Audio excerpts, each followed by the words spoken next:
You bet. Mark Nelson, Kansas Farm Bureau, Director of Commodities. Okay. As always, it's great to be here. My first slide here, I just wanted to touch, and maybe I need to explain it better. This is from K-State's agronomy folks. But basically, it's their proposed wheat-free windows. And when we say wheat-free, we're talking volunteer wheat. The goal there is to just create fewer host sites for the mites and things that would help spread wheat streak mosaic. I think really the western two-thirds of the state was hit pretty hard last year.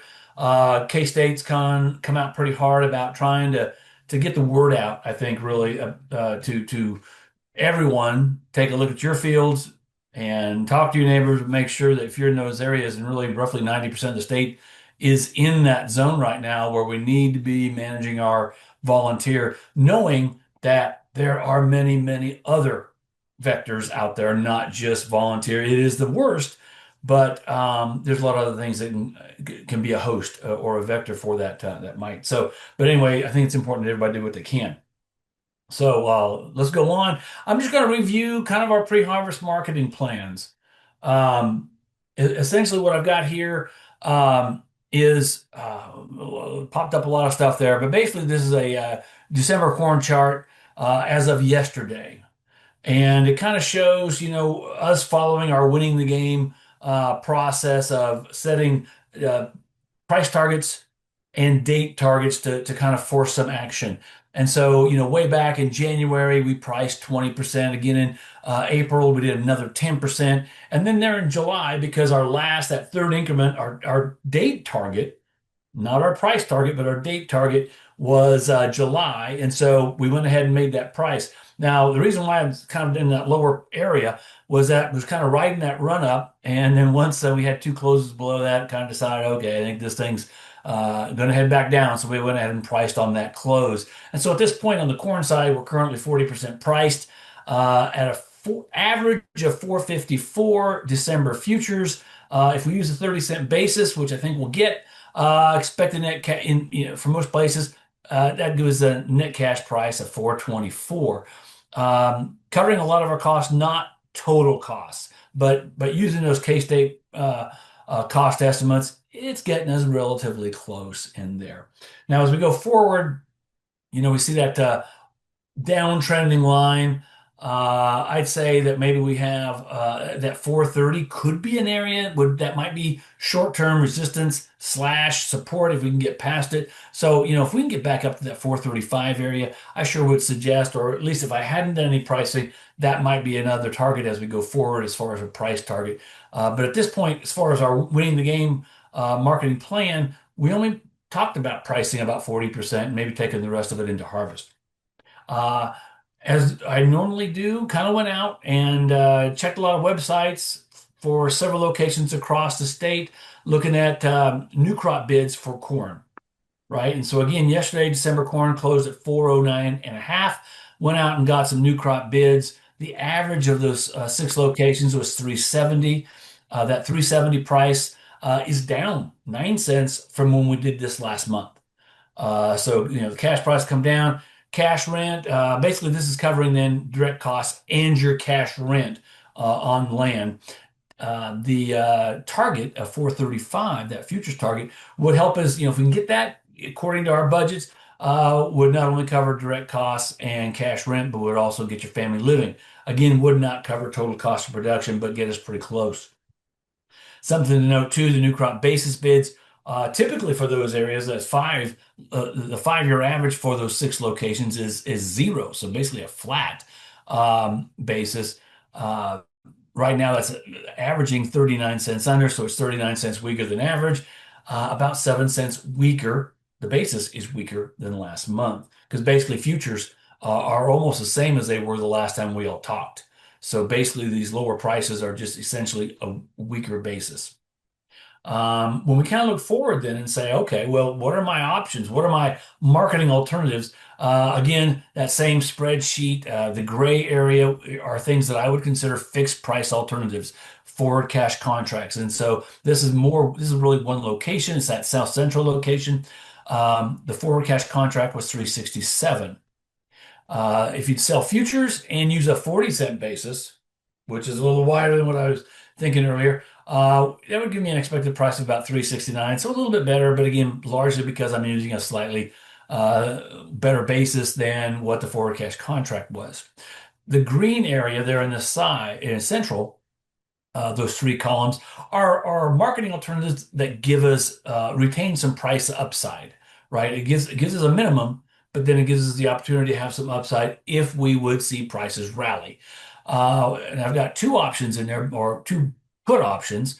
One, I'm buying an at the money. That's at 410 strike price. It's at the money because essentially it's the same as where futures were, right? Futures were 409 and a half. I bought a 410. The thing I want to point out there is that premium is 14 cents. Now, the intrinsic value of that option is the strike price minus future. So basically a half a cent, 410 minus 409 and a half. The total premium, the time value then is the total premium less the intrinsic value. So roughly about 13 and a half cents. That's much less than it has been earlier, right? So we've seen time values really narrow. Now, part of that's because options are dying assets. And so a December option is closer to expiration, so it's going to have less time value. That makes sense. But it makes these option alternatives a little bit more affordable. For example, if you buy up, so look at a 435 strike price, that's costing 26 cents, so $1,300 for a 5,000 bushel contract. But look what that does for me. It gives me a minimum price that's equal to a forward cash contract in that location.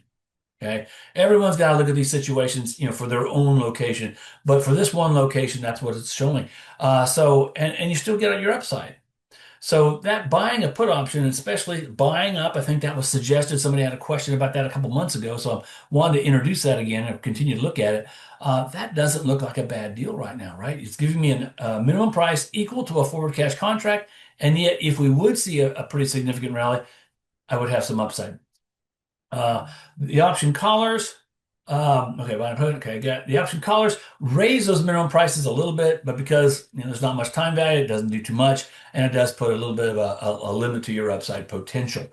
And we'll follow up then too with that chart of all those things, the hedge. Again, the futures hedge and the forward cash contract are basically level across, right? Across them, regardless of what prices do.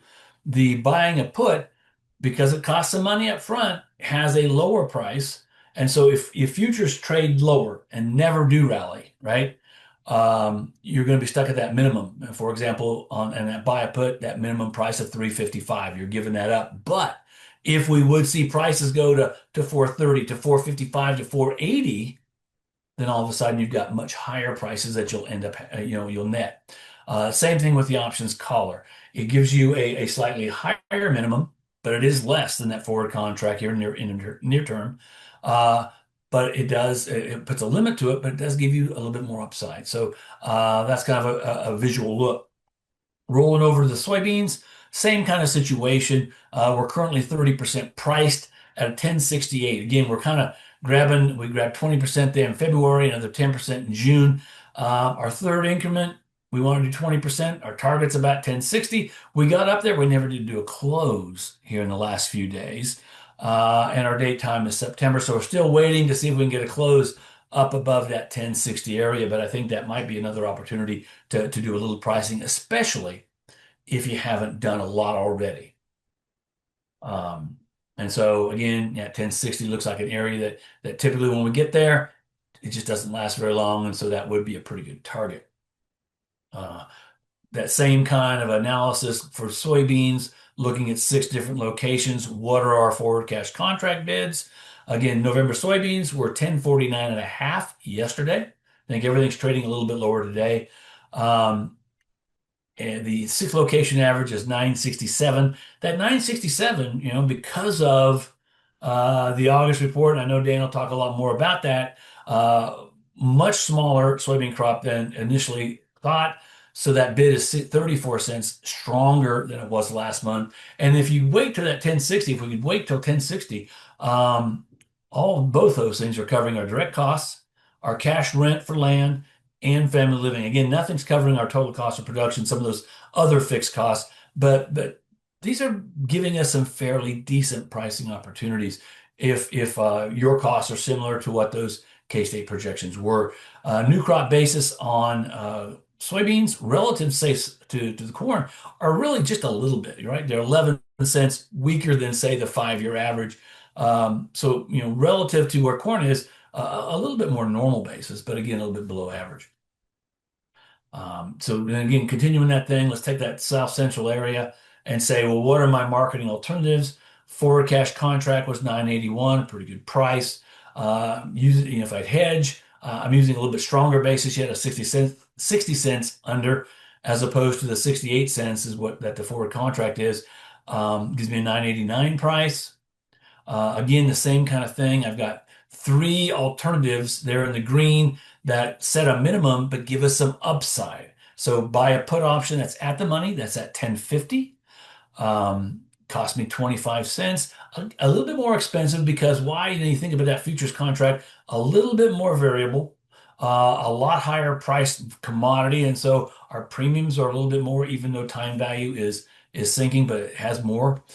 Gives us a 964 minimum on that one. If we try to buy up, I went 20 cents higher to a 1070. Got me to 972, a little bit closer again. Maybe not a bad thing, but it is relatively expensive. The option collars look a little bit better because there still is, 8 and 6 cents value there that's helping me pay down those initial premiums on a put. So again, I won't show the chart of the chart where it maps all those things out. It is in the handout.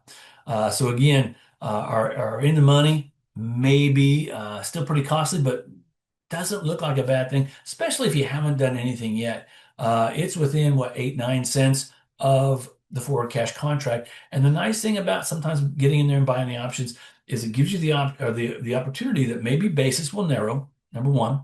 And two, it gives you an opportunity, and it's less of an issue on soybeans, but it gives you an opportunity to maybe shop those beans around and see if you can find another buyer that might have a better basis come harvest. On corn, typically with ethanol plants, feed yards, etc., maybe you might have a few more opportunities to chase a better basis. Looking forward to 2026 wheat, kind of taking a quick look at that. Normally in our winning the game process, we don't start that plan until October 1, but I think it's important that we do start at least taking a look at things. Very similar to the corn chart. Prices have been down, downtrending and fairly sharply, really over the last 60 days or so.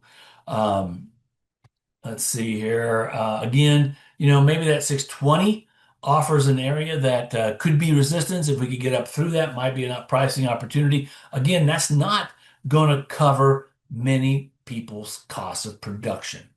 And that's something that's kind of we struggle with a little bit on the wheat side in 2025. Looks like we could be struggling with that a little bit in 2026. But if we can price it, that might be an area to look for. I guess I really am not real excited about doing a whole lot of pricing at these July 2026 futures of 563. Again, just calling around, getting some forward cash contract bids. Didn't get them everywhere, but I did get 4 locations, and so the 4 location average is 502. Not a very good new crop bid. New crop basis, 25 cents weaker than the 5-year average. So not real excited about trying to lock that in. It's not covering a lot of my cost of production. And again, that would be a very preliminary estimate. I'm kind of looking forward to seeing what Greg and Greg Eibendal and Dan and those folks put together. Last thing, going forward and looking at, well, what are my pre-harvest alternatives? Here, the time value of options this far out in advance just make them just cost prohibitive, right? The at the money put was 46 cents. That's 44 cents in time value. And as we saw in the corn, you're just going to lose that. So I'm not real excited about using options. I don't think that's a very good tool. Minimum, right, forward cash contracts right now aren't very good. I would look forward to hearing what Dan has to say, and hopefully, as we move towards December, we might start seeing wheat futures turning around and actually strengthening a little bit. With that, I'm going to say thanks. I do know we had one question in the registrations. And the question was, is there any upside to holding on to 2025 wheat bushels? And the one thing I'd say, and I guess I would really refer this back to Dan to say, hey, what do you think price is going to do? But I will say this: in one South Central Kansas location, the cash price is currently up 14 cents. It is now at 4.85. That's up 14 cents from where it was June 30th when we talked about two webinars ago. The March wheat basis has narrowed 44 cents. Back in June, when we looked at that location, March basis was $1.06. Tremendous carry. And at that time, when we looked at, hey, post-harvest marketing alternatives, it looked like storage would pay. Well, at this point, if we'd have put on a hedge, it really is working because March futures are falling. Basis has narrowed 44 cents. If you didn't put on that hedge, still with a 14-cent rise in prices, you're probably maybe making a few cents, at least breaking even because you're starting to incur some storage costs. But I'll toss this to Dan. I think at this point, again, I'd say you're probably up. Whether that's going to continue to pay, I don't know. But we've seen a real good narrowing in basis, and it really did make a storage hedge look fairly good at this point in time. With that, I'll turn it over to you, Dan. Mark, don't go. Yeah, quite yet. Don't I go. was looking at what you were talking about for corn for moving to harvest and anticipating pretty heavily that we'll have some post-harvest storage going on, unless things could change around, of course. But I was the only good thing about a lot of pessimism on prices is that at times you can that pessimism tends to beat down options premiums at times. I was looking at uh, with post-harvest storage more in mind. Just as we're talking here, you've got looked at the July 25, 26 call options for corn at the money. Well, and futures trading at about 441 at the money, about a 440 call.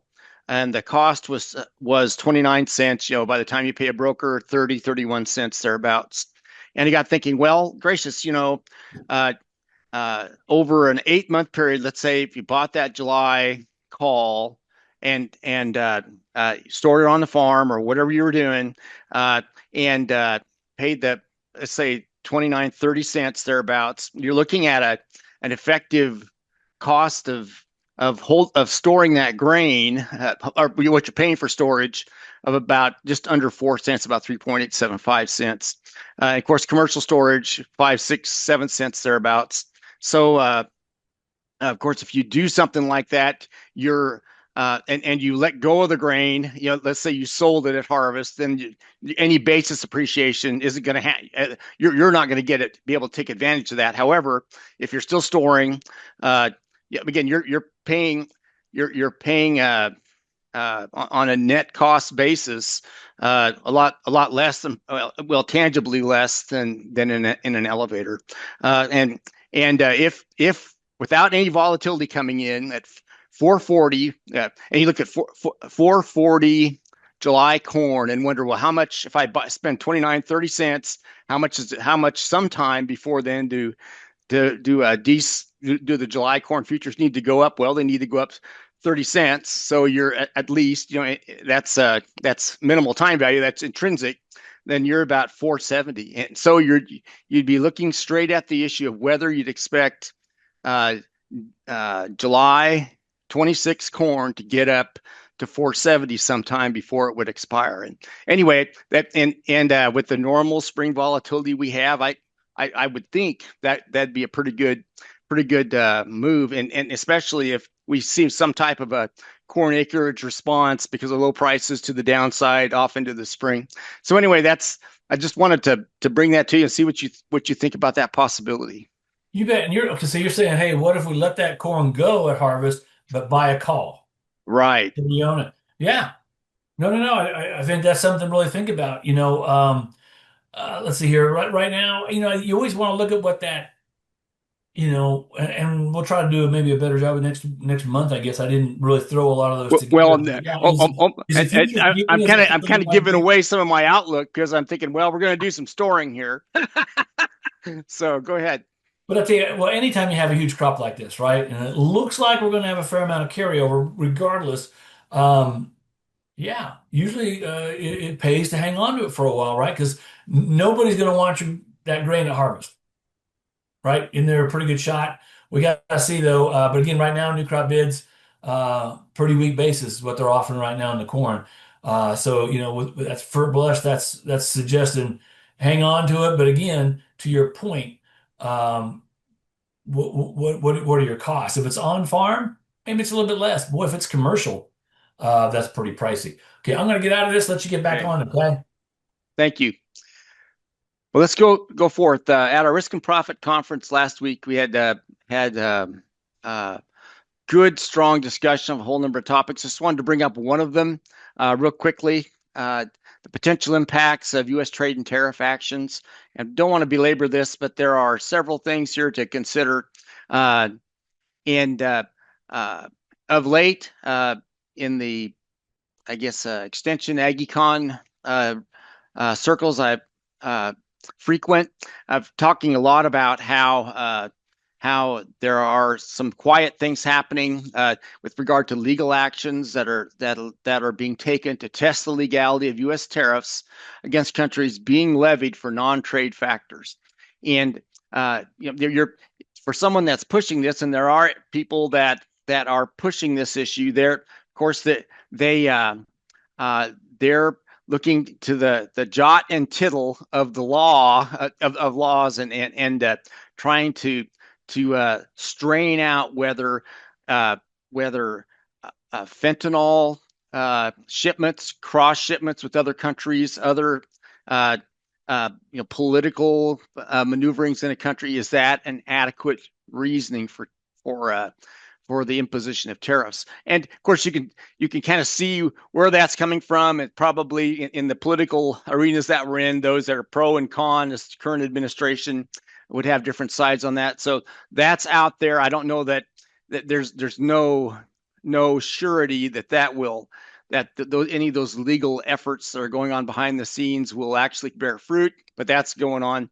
There is the issue of retaliatory tariffs versus the U.S. that can be brought, and it's kind of a oh, you did this to me, well, I'm going to do that to you type of a deal. So far, it seems that the U.S. has a strong enough hand in terms of other countries wanting access to the U.S. economy that you don't have a lot of retaliatory tariffs being levied or being held to. I think the U.S. and Canada for sure have been those have gone back and forth, and I think that's what you might call a fluid situation.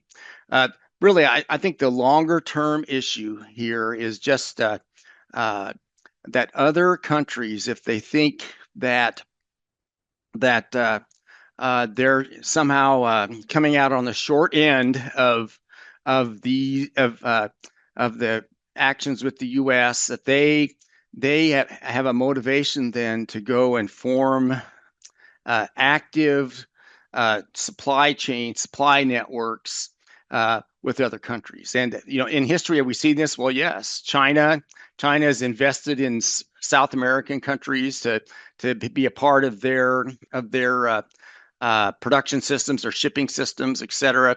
So you see that happening. There's the idea. I think that in history, when I think it was the 1980 Olympics, President Carter, with that they were being held in Russia. Russia had just invaded Afghanistan, and so we decided not to go to the Olympics. And oh yes, by the way, also embargoed their U.S. sales of wheat to Russia.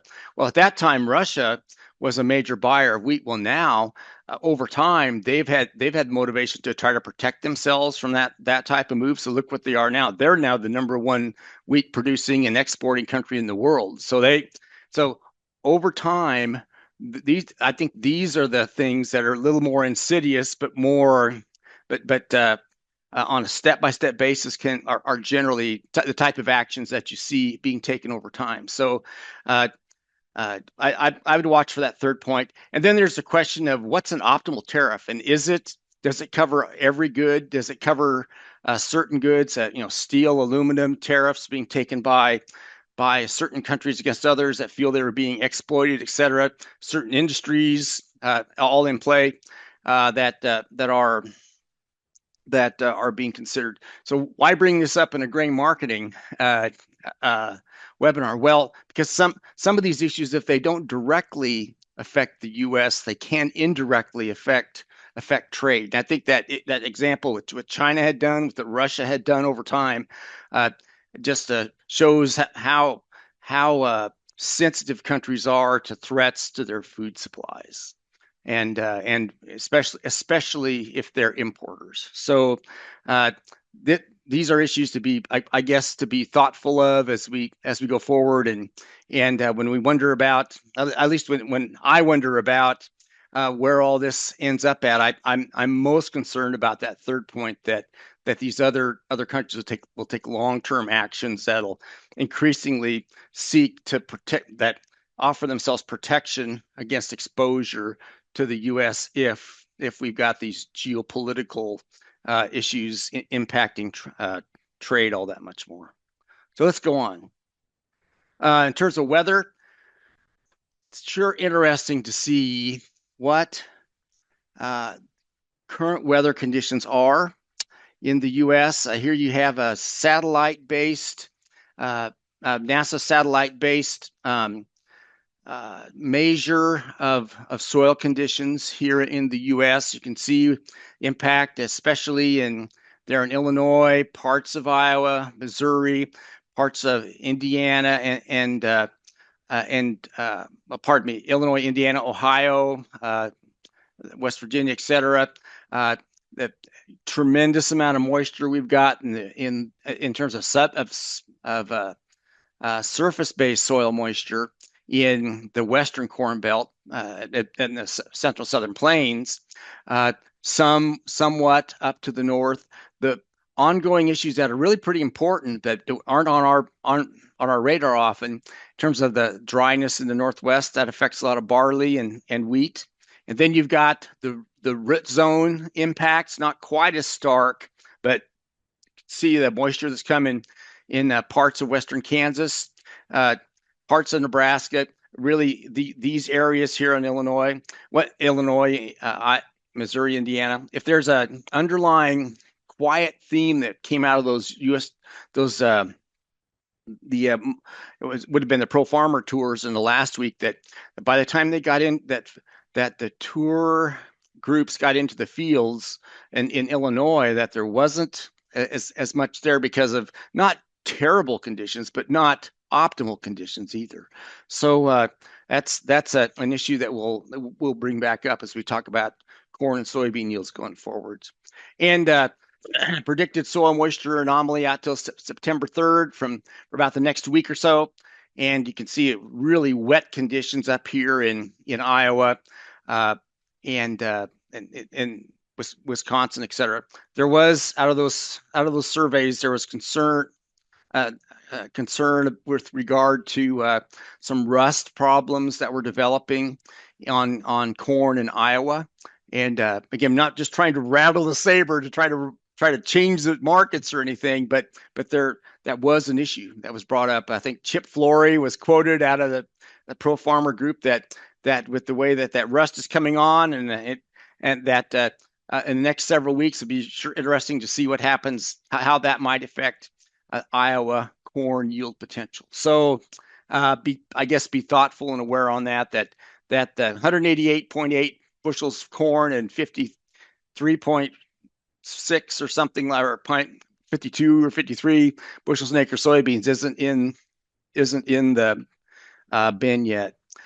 And you look at international things. So this is how, when you compare across the globe, how our wet conditions, what we have in the U.S., how that tends to look. And I see that. I see things out to the west, up to the northwest. Some really wet parts of South America, particularly again Argentina. Some pretty important parts of Brazil, and you can see elsewhere. Of course, soybean crops pretty well cut. Corn there are nearly underway.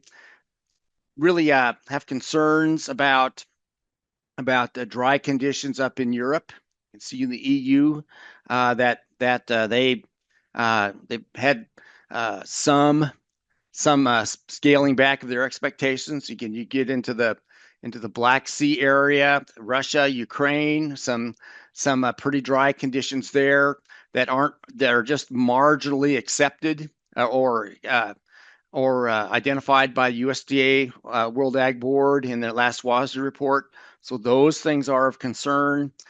Some ups and downs, pretty wet, pretty dry in parts of some pretty important parts of China, pretty important parts of India for crop production, and then generally no lack of moisture in most areas of Australia. So why bring this up?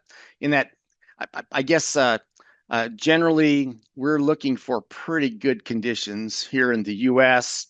and they have had generally pretty good conditions here in most of the South America. Some ups and downs, concerns in Europe right now. China too wet in some areas. I think their wheat crop's been affected, and anything that Australia grows, mainly wheat, some barley, some sorghum, generally pretty well supported. Feed grain markets. The time we've got, I want to be judicious and get right after things. Look at that. Just be the Dees corn chart. I get this off of DTN, as you can see, and long-term downtrend. Nobody's surprised by that. We had a low right above 390 put in. It came off of that low up to about 415, 416, 17. At close yesterday at 409 and a half. So interesting to see, I guess, without question, as we've seen good conditions develop. A lot of pessimism with regard to how the size of the crops will come in and impact things. So note down here on volume measure that this big spike that was on the it would have been the August 12th USDA crop report. And so a lot of folks, a lot of volume came in, and on that day, people saw that report and took no doubt a lot of short positions, and you can see what happened in the market those days. Since then, it's kind of moderated.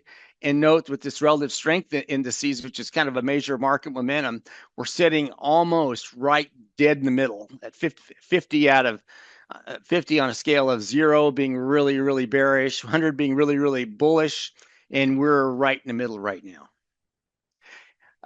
So Mark, this is kind of my underlying motivation to look at storage issues. Note here that of course, I have the old May and July contracts that have gone off the board, and we were coming down during those times in the spring and summer.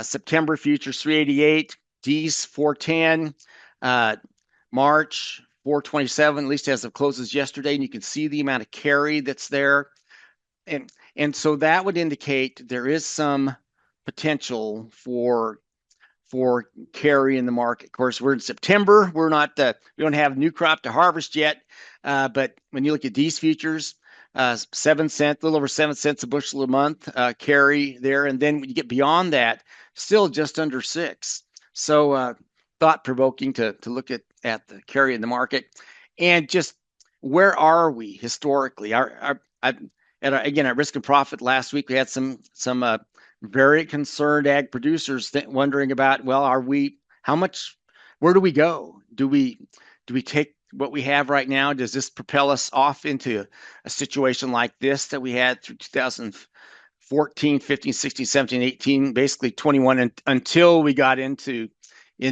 some a dry year in Brazil and COVID, the Black Sea region issues, COVID in the middle of all that when we ran so high up.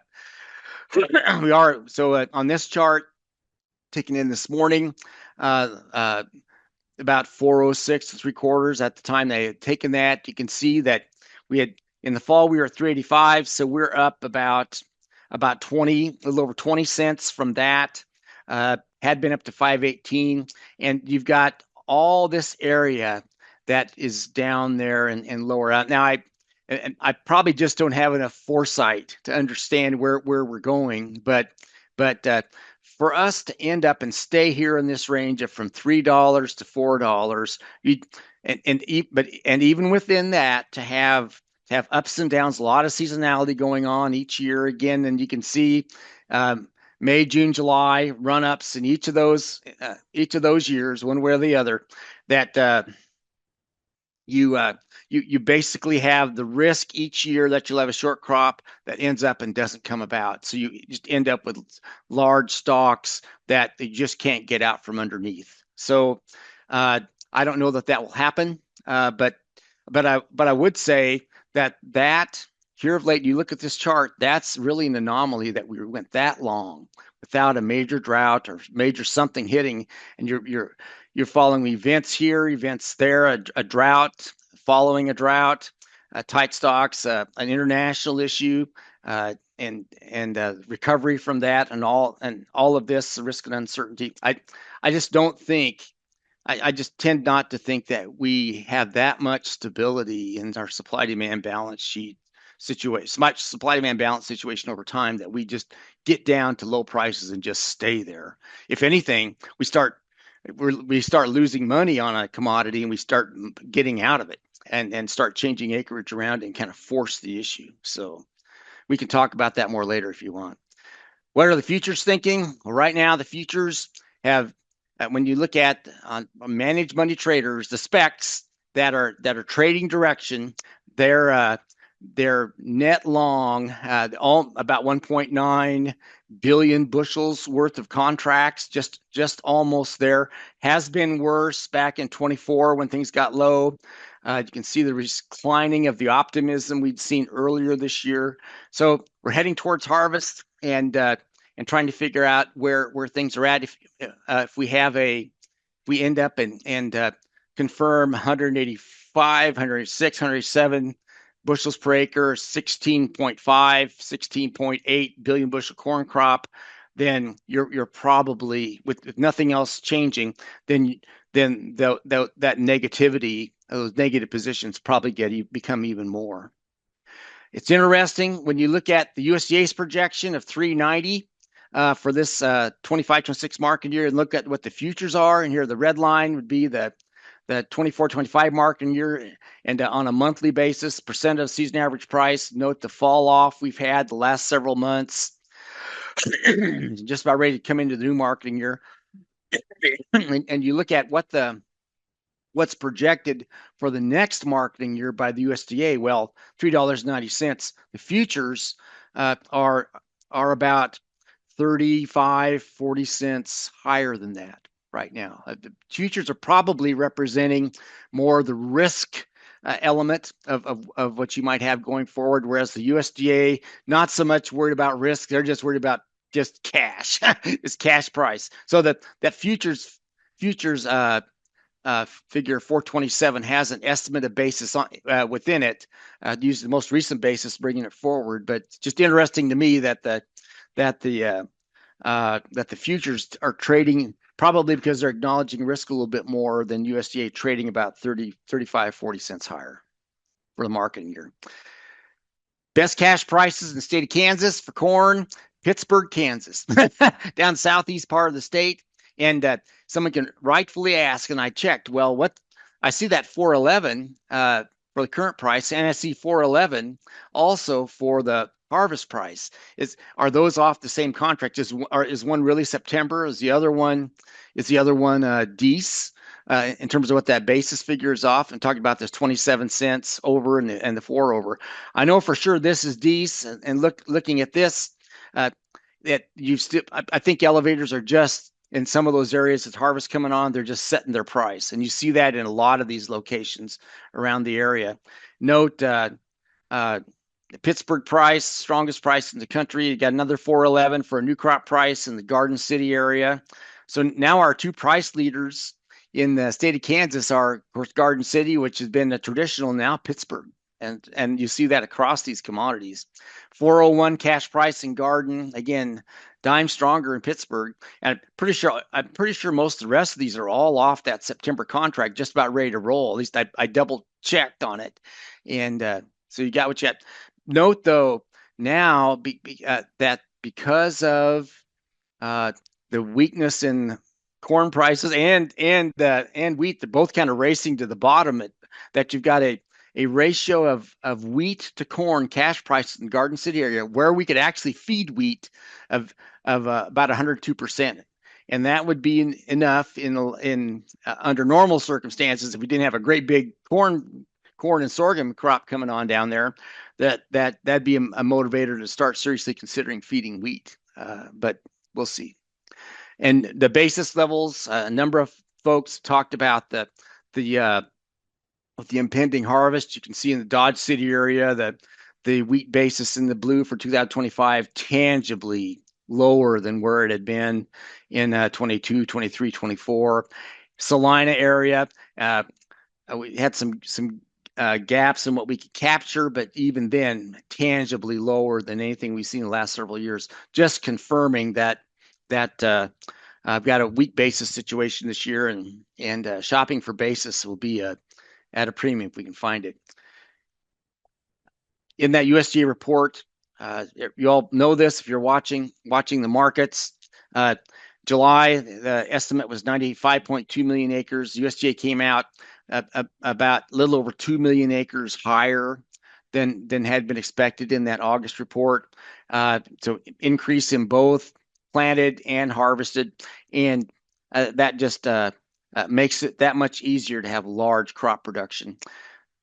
Controversy over the 188.8 bushels per acre yield, and that the August report was a survey predominantly of farmers, without the USDA coming into the fields to do their plot figures to double check what they've seen there. The pre-report estimate coming into this report was 184 bushels an acre thereabouts, and that was a trade estimate. Came in at 188. Was surprising for all parties, and so you see, I would not be surprised. You'll see some scenario that I'm going to put out here that I wouldn't be surprised that by the time we end up with the final numbers, that we could be more like 184 thereabout or something like that, which would still be a record by over 4 bushels an acre. But that has some impact on. Well, it does impact the supply-demand balance sheet and price expectations, but I'll show you that in a minute. So projecting 16.742 billion bushels of corn, and I'm already tipping my hand saying, well, there's about a 45% chance of that happening, and a lot closer, like a 50% chance of still a record yield, but something lower. Again, 182, 3, 4, 5. I think that Pro Farmer Tour came in with a number about 182 as a U.S. yield estimate, which would still be a record. So generally, I think the train of thought right now is by the time we get to September 12th, and as they're measuring yield prospects for September 1st, if we still see 188.8, then that'll be a confirming really bearish deal. The expectations probably are more that 182, 184. And without getting buried into this, the USDA, in response to that 188 bushels an acre, 16.7 billion bushels production, raised their usage. And you can note some of these usage areas we've never been to before. 6.1 billion bushels feed use, 5.6 billion bushels of ethanol, 100 to 200 million bushels higher than we've ever been. Exports record high also, and that was the previous record, 2.7. So we're 125 higher than we've ever been before. Wet milling actually sideways a little bit lower than where we've been. Stocks now peaking over 2 billion bushels, 2.1 billion. And strong exports, tremendous year export-wise. We're running equal to the highest rate or slightly above the highest rate we've ever seen. Really, that whether we form a record or not depends on whether we tail off a little bit with the new crop year coming on, that like we had done in that 2020-21 year or not. Regardless, tremendous year of exports and sure needed. Mexico, number one buyer, Japan number two, Colombia number three. Between Mexico and Japan, let's see, add 34% and 19%. That's about 53% of all the corn exports in the United States go to Mexico and Japan.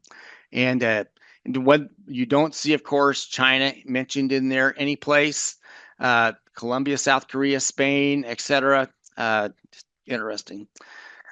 Current stocks to use, those last numbers, ending stocks, 2.11 billion bushels, 13.3% stocks to use, and 13.3% stocks to use, 390 prices, again, trending down, lowest price we would have seen since 2021. And so here's a set of opinions for you to consider. That would be that here's the USDA's projection. Yeah, we've got tremendous crop. Is it 188 bushels an acre? If it's more like 184, then you end up with instead of 16.7 billion bushels, you take about 400 million off of that, and and everything else the same in terms of exports, feed use, those other categories. Leave that unchanged. You end up closer to 1.7 billion bushels, 10.6% stocks to use, and as I look at the relationships between stocks to use and price, you've got something that would be, instead of 390, like the USDA projected, that'd be about 50 cents higher.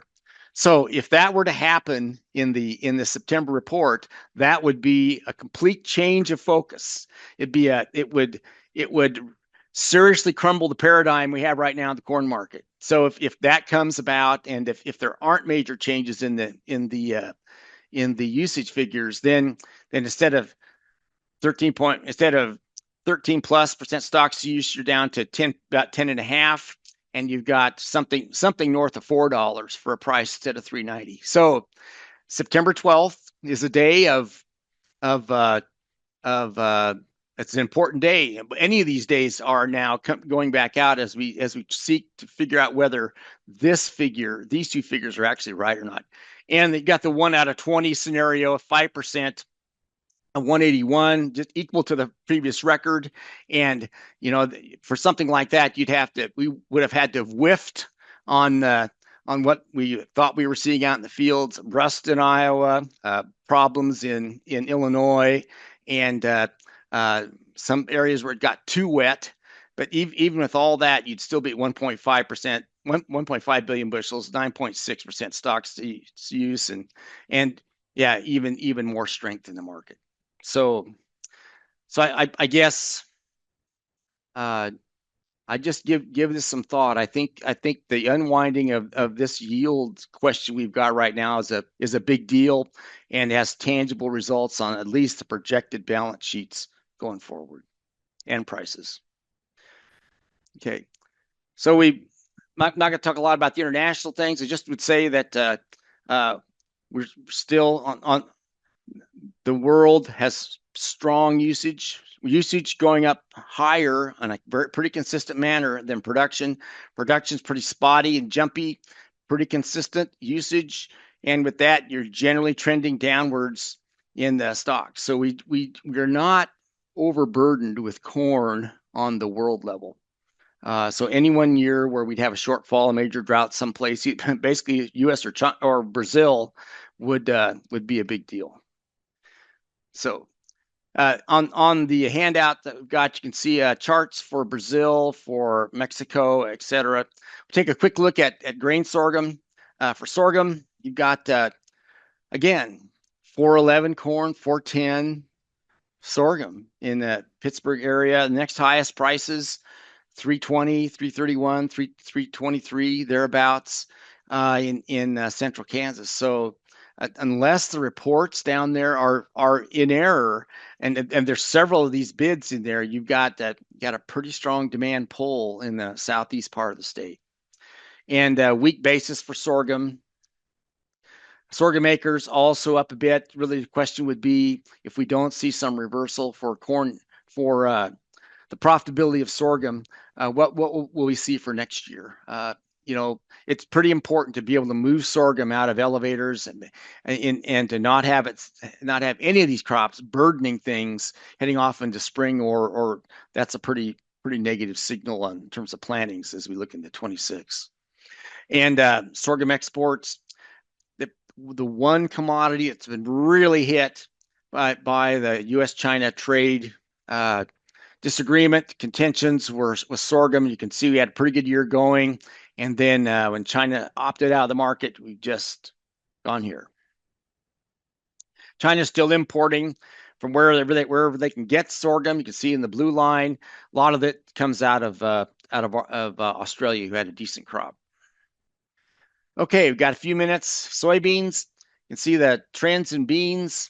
Go through this pretty quickly. Pardon me. This is the November contract. I needed to knock the SEP number out. Typed over it by mistake. It's the November contract, and you can see a pretty strong run up of late. If it were to keep moving to the higher side, it's about 1075 is the highest that it had been here of late. Pardon me. And you can see actually the positiveness of this RSI over 50 for a couple of weeks now, but following that, and again, there's that September 12th, the August 12th WASDE report and the impact that it had with basically cutting back acreage as much as it did, even with a record yield. So thought-provoking. Some carry in that market, not trifling carries, Mark. You got 12 plus 20, 10 cents a bushel, 8 cents a bushel, 6 cents a bushel, all the way out into spring. A lot of times we're not holding soybeans that long. We're moving them, but you do have some carry. If we turn lower into harvest, there might still be ways to at least capture this part of it. And in terms of where the prices are at, you stand back and look at this. We've come down. We're basically, after dropping off since about middle of 2024, we're we haven't had a lot of great volatile movement in the soybean market, tending towards the upside here of late, but just kind of grinding forward. 1048.5, latest number that I got this morning. And you see that here in terms of the spec traders, about equal positions for long and short on specs, just trying to figure out where we're going. The USDA numbers projected 1010, futures by my numbers about 1063. So I see what the USDA is projecting, and there's this new information that's come out since that last WASDE report on August the 12th has helped to give the futures a little higher tone than what the USDA had said for prices. And again, Pittsburgh, Kansas, in that region, Southeast Kansas, 1057 for a price. You are still over 10 in Topeka area. And note, Topeka is not far from Emporia, and Pittsburgh's not that far from Cherryvale. So the processing makes a difference. Still some decent prices in Hutchinson area, Salina area, and not bad prices elsewhere, but you can see where the strength in the state is at. Acres in that USDA report, big issue with beans is that we dropped by about, it was 83.4 million acres in the July report, and then came out in August, and so we're down about 2.5 million acres from what we thought we had. Yields 53.6, highest we ever had before was 51.9, so we may get that. Things look pretty good, but when you're out there projecting beyond where you've ever been, that's where economists get pretty nervous. Do you know what that looks like to project it? And so with that, see, I'm tipping my hand. About a 50% chance of this happening with the current yields, and still a somewhat of a coin flip as to whether you get that or lower. Okay, export. You can see we're exports for beans, kind of in the middle of the trend of where we've been. Still strong expansion in biofuels use, particularly renewable diesel, biodiesel, and kind of so-so performance of late for U.S. Soybean exports. Stocks to use, 290 million bushels projected for soybeans in 25-26 marketing year, 6.7% stocks to use, and with that about a 10.10 price. And here's again an alternative view. If we don't get that 53.6, we get something near the previous record of 51.9, but not quite there, say 51 and a half. You change this from 290 million bushels of ending stocks down to under 200, from 6.6 down to 4.6% stocks to use. The USDA's projection of 10.10 and as opposed to looks like something closer to 11 and a half to 11.75. So I understand the pessimism we see in the markets. We've just absorbed these pretty high yield figures. There's a lot riding on what happens in September, October, and November crop reports, and the 1 out of 5 scenario of having still a great yield, but not a record yield of only 50 bushels per acre. And not much to talk about here for beans internationally, other than pretty steady. And note that this great next year, that's based on what they expect Brazil and Argentina will have for crops that aren't even planted yet. So a lot still going forward. Let's take a look at wheat. We finish up the long-term downtrend for wheat closed yesterday at 517 and 3/4, and really still seeking something lower, seeking the bottom of wherever that might be. Some carry in those markets.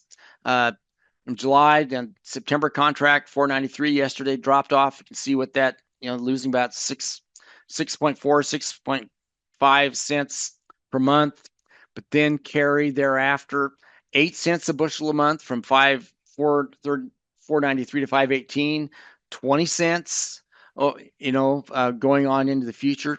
So Mark, just thought provoking, for storage, what that, we are not, where elevators are in the mode, the Kansas grain elevator industry is in the mode over time of storing wheat long term and capturing basis and futures opportunities. I'm not sure if a lot of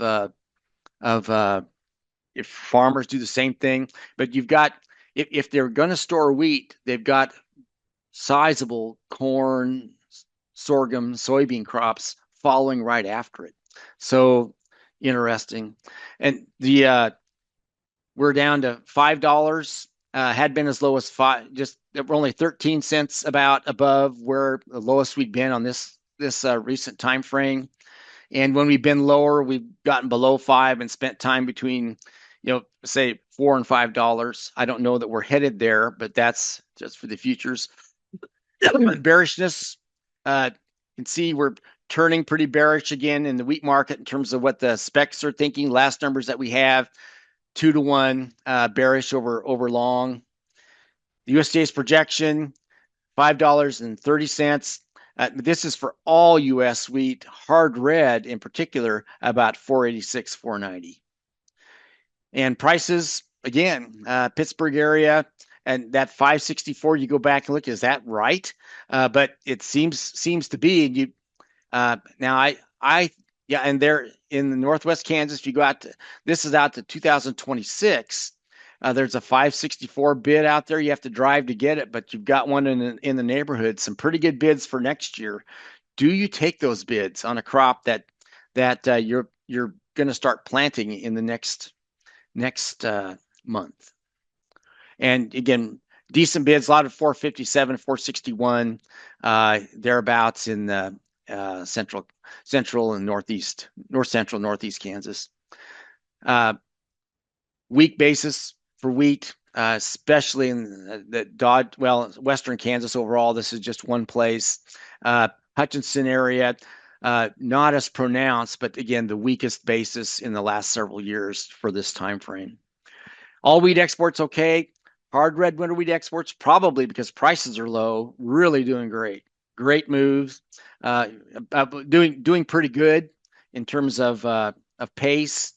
Uh, in June, the USDA projected hard red winter wheat exports of 210 million bushels. In July, 275. In the August report, 300. So the one class that's really doing well export wise is hard red winter.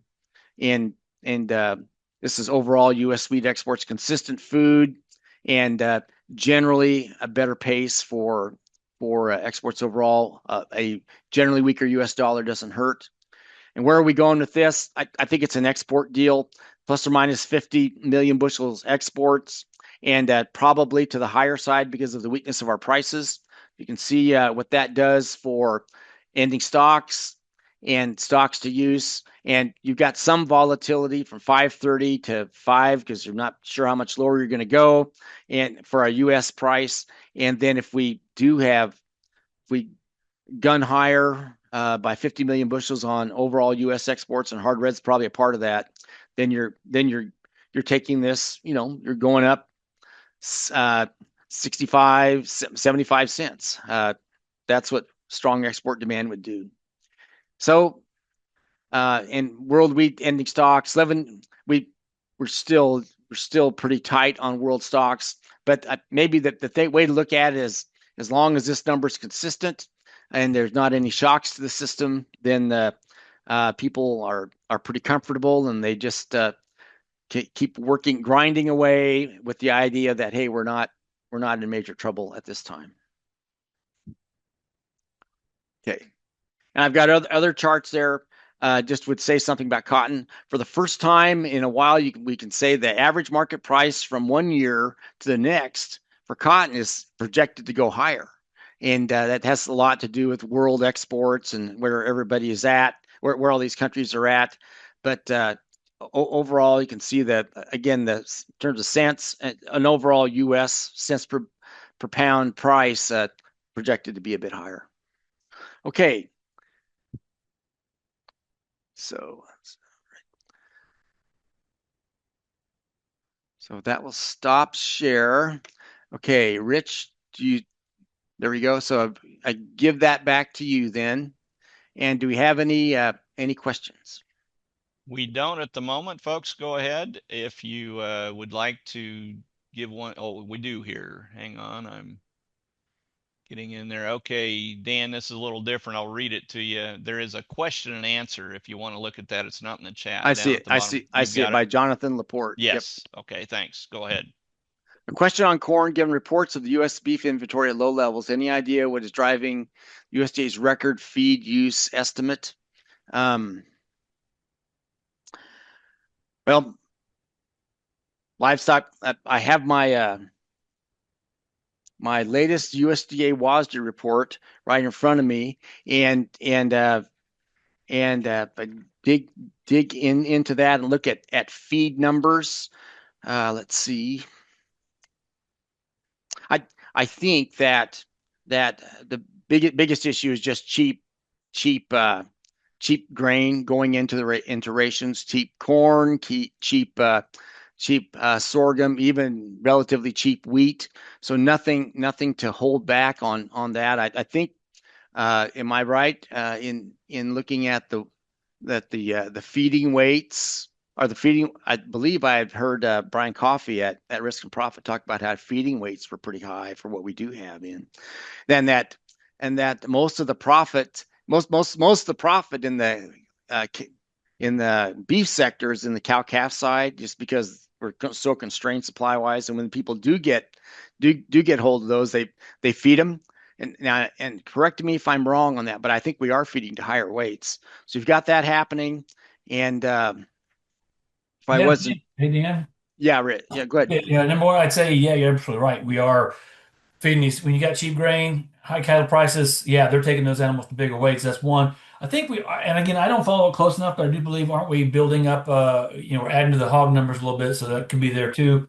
And Yep. maybe they're assuming that at some point we're going to get this screw worm thing figured out, and we'll get a few cattle in from Mexico that would ultimately go on feed down the road. But yeah, you always get concerned when we talk about record feed use and declining cattle on feed. But to your point, they are taking them to some pretty big, they're putting a lot of grain into each animal. Yeah, year-over-year increases here. I'm looking at the uh latest WASH report, and I see the pork numbers from 2025, 27 billion, 27.7 billion pounds. I think I got that right. Yep. And up to 28.4 next year for broilers, from 47.8 up to 48.15.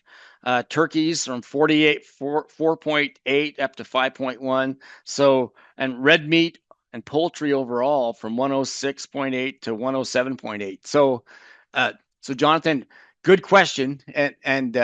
I'm thankful I was able to grab the numbers and have some confirmation that it doesn't look like we're cutting back on the amount of meat produced. So most of that's finished. So we'll be feeding cheap grain the way it looks to increasing at least increasing volume of production, whether it's numbers or weights.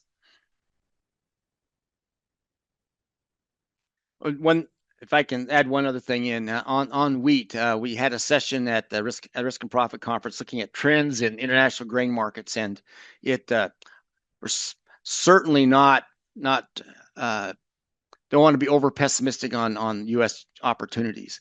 That said, man, the countries we're competing against in the U.S., we export about 30% of our wheat, a lot of it, food use, et cetera. But when you look at some of these other countries, they have relatively small domestic usages, and some of them struggling economies. Anything they produce, they're pushing it out the door for capital. They're 60 plus 70, 80% of their wheat they're shipping out, and it's their cash cow. So the only thing you'd wonder about is how the U.S. can differentiate in terms of quality or some other set of factors so that that the wheat that we're sending out can stand out separately from these other just bargain basement situations. So that's why, to me, to watch what's happening in Ukraine and Russia in terms of this droughts and Europe is a big thing, because if they're caught short, then that drives these other countries to look wherever they can get wheat at, and the U.S., Canada, Australia are still there. But if again, Russia, that cheap seller, if they're constrained in the market, then that helps the U.S., and that may be one of the factors that's been helping hard red winter wheat have a pretty good pace here of late. Well, Rich, if there's no other questions, I think we have at least one more. We at least have to get through the September crop report, October reports, so we can actually converge on what these numbers production wise and supply demand balance sheets will actually be. Yes, and so we'll see where we go. We'll do at least September, and then see where we stand going forward from there. All right. Well, thanks for being on, everybody. Dan and Mark, thank you for the presentations and the discussion here. We're grateful for all that, and we'll catch you towards the end of September. We don't have a date set yet, but we'll get that figured out and let you get signed up for it. So thanks, everybody. Thank you all. Take care. Thanks, everybody.